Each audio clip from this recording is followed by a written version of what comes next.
Hey everyone, it's been a minute. I feel like I'm further away from the camera than I am. I'm still learning how this camera really zooms in, but I love it. Quality's great. So I decided to do a video series for the winter.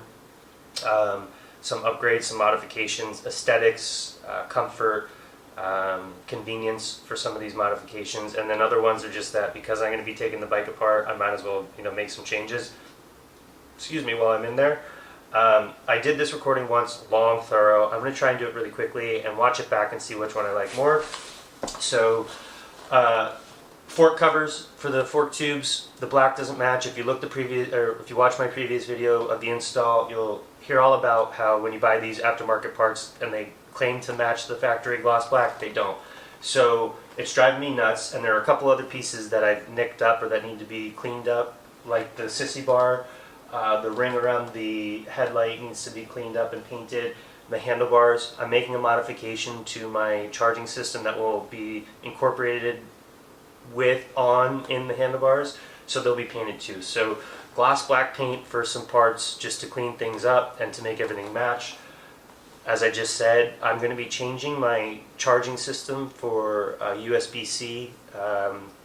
Right now I've got regular USB 2.0 and a USB-C. I'm just going to go straight to USB-C because that's really the direction that all devices are going.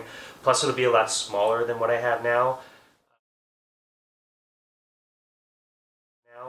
And it will require a lot less device wire from your phone to the charging port by like a couple feet, which is pretty cool.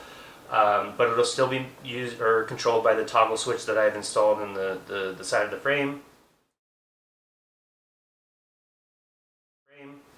So I'll be updating that since the bars will be off anyway. That is a segue into the comfort of the bike. The seat gets the most compliments without a doubt, but it's not comfortable after 50 miles. That's just the reality. I knew that going into it. I didn't realize how uncomfortable it was going to be. The old world print on the seat and the brown, contrasting with the black and the white, it's a really sick look, and a lot of people love it. Not that I'm looking for the validation, but it just goes to show that it's a key component of the bike, and I really kind of hit the nail on the head if I was going to pat myself on the back, and I love it as well. So I'm going to try and do a seat modification that I'm probably going to buy a well-known, reputable seat that fits my bike from the factory, but I'm going to have to trim the rear end of it to match the trim fender, right? So there's going to be a lot of customization in there, or maybe I have to buy a new mock fender, cut it up so it's a little bit longer than what I have on there now, but I'll figure that out and we'll do videos for that. So paint the black components, the seat, the charger.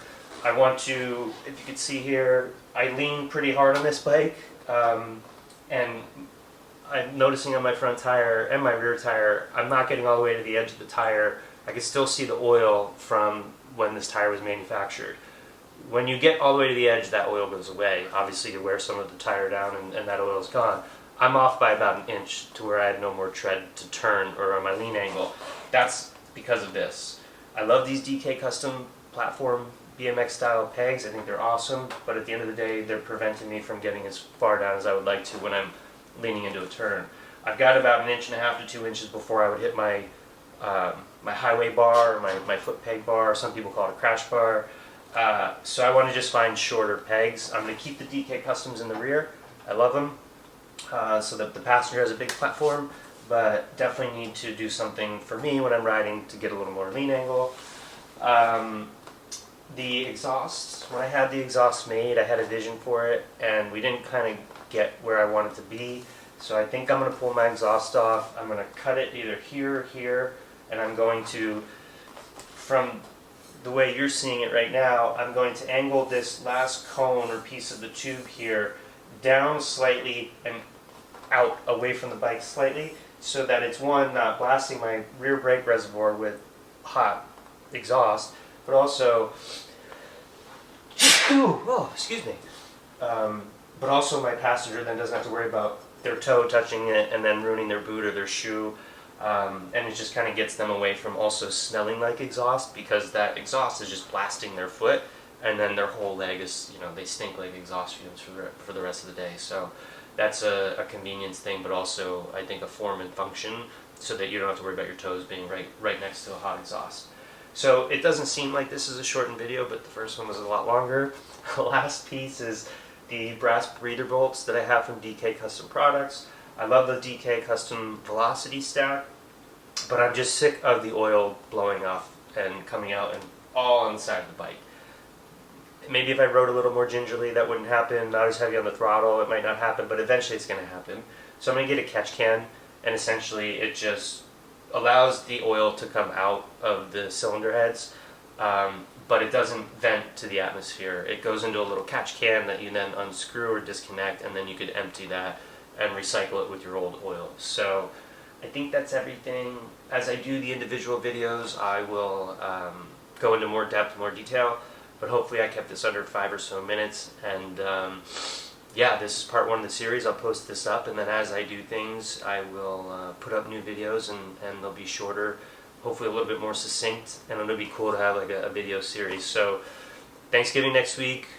Enjoy it with your friends, your family, whoever you are fortunate enough to spend it with. If you are, eat lots of food, be thankful, be kind, and I'll be doing the same, and then spending a lot of time in the garage, and then obviously, doing the real world stuff that we got to do every day. So enjoy it, and looking forward to the next one. We'll see you soon.